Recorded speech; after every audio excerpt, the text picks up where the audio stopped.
Good day everyone. Today, the module number 14, we discuss. The title lesson is The Philippine Policing, Lesson Objectives. At the end of this module, you should be able to argue on the Philippine policing. Philippine police regime. During the Spanish regime, maintenance of law and order is a part of the military system for the defense of the colony.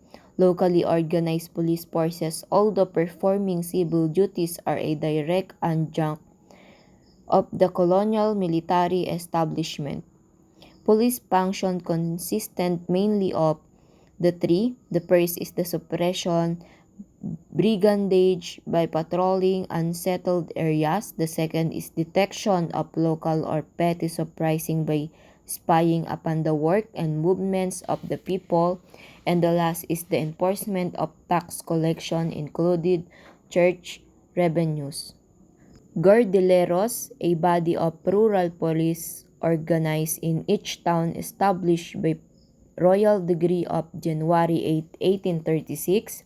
It mandates that 5% of the able-bodied male inhabitants of each province were to be enlisted in this police organization for 3 years.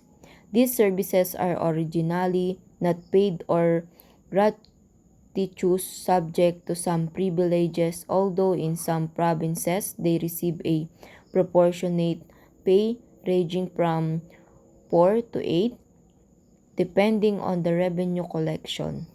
Carabineros de Seguridad Pública, organized in 1712 for the purpose of carrying the regulations of the Department of State.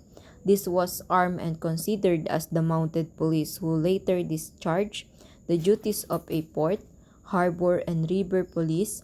It was later given special commission by Royal Decree of December 20, 1842, and it was called Cuerpo de Seguridad Pública, Corps of Carabines for Public Security.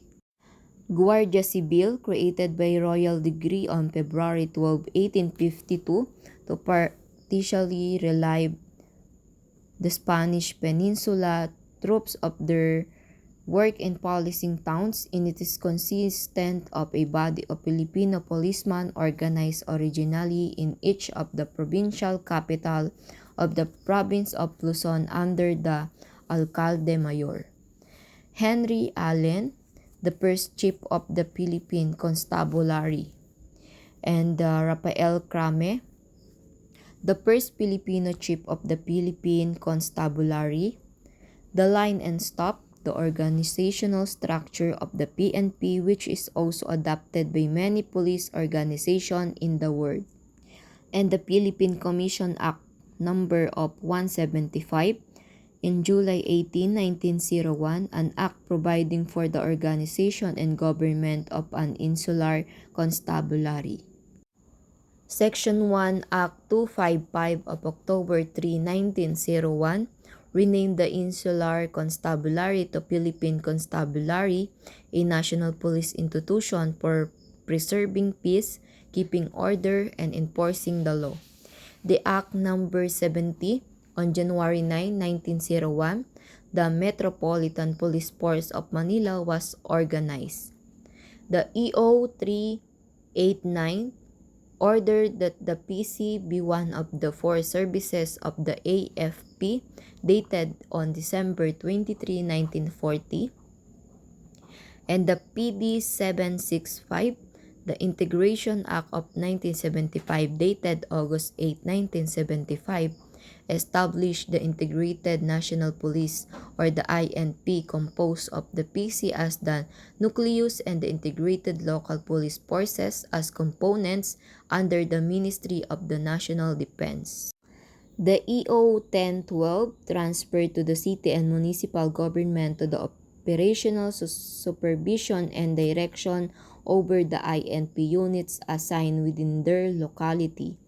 And the RA 4864, it created the POLCOM, the Police Commission, as a supervisory agency to oversee the training and professionalization of the local police under the Officer of the President, otherwise known as the Police Professionalization Act of 1966, dated September 8, 1966. It was later renamed as the National Police Commission or the NAPOLCOM.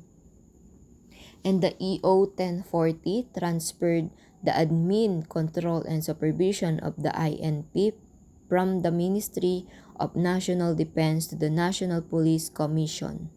The RA 6975, it is otherwise known as the Department of Interior and Local Government Act of 1990, enacted on December 13, 1990, established the PNP, BFP, BGMP, and the PPSC. And the RA 8551, the Philippine National Police Reform and Reorganization Act of 1998, enacted 1998, amending the provision of RA 6975. The Act number 181 created the Division of Investigation, the DI of the Department of Justice, dated November 1938. The RA 157 created the National Bureau of Investigation, enacted on June 19, 1947, and later reorganized by RA 2678. And the PNP, headed by Chief with the rank of Director General with 2 Deputy Director General and 1 for administration and 2 for operation, although there are 3 Deputy Director General ranks. SOP number 7, prescribe PNP guidelines in the conduct of operations against terrorists and other lawless elements involved in terrorist activities. Again, this is the module number 14, lesson titled The Philippine Policing. Thank you for listening.